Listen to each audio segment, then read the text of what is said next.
আসসালামু আলাইকুম রহমতুল্লাহ বরকাতুহু। তো বন্ধুগণ, আশা করি আল্লাহ পাকের রহমতে সকলে সহি সালামত আছেন।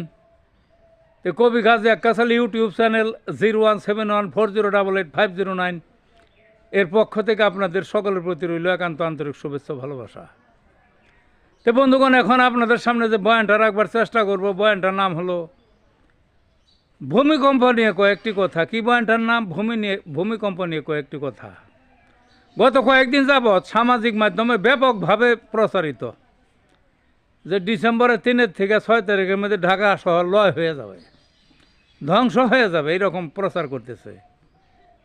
অনেকে ভয় পেয়ে গেছে, অনেকে ঢাকা ছাড়তেছে, অনেকে কোথায় যে থাকবে দালান ছাইরা এই ভয়ের চিন্তা আতঙ্কিত এক কথায় ঢাকা শহর। তো বন্ধুগণ, চিন্তার কোনো কারণ নেই, মানুষে কিছুই জানে না। মানুষে জানবে কই থেকে? পৃথিবীতে এমন কোনো প্রযুক্তি এখনও বাইরে নাই যে ভূমিকম্পের আগাম সময়টা বলবে। কারো বাপেরও ক্ষমতা নেই গেলে বলার, বুঝছেন না? একমাত্র যিনি মহান মালিক সব কিছুর, আল্লাহ পাক, তিনি একমাত্র জানেন।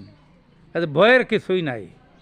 ভূমিকম্প হয়েছে আদিকাল থেকে, ভূমিকম্প হয়, ভূমিকম্প হবে, কিন্তু ডিসেম্বরের 6 তারিখের মধ্যেই হবে।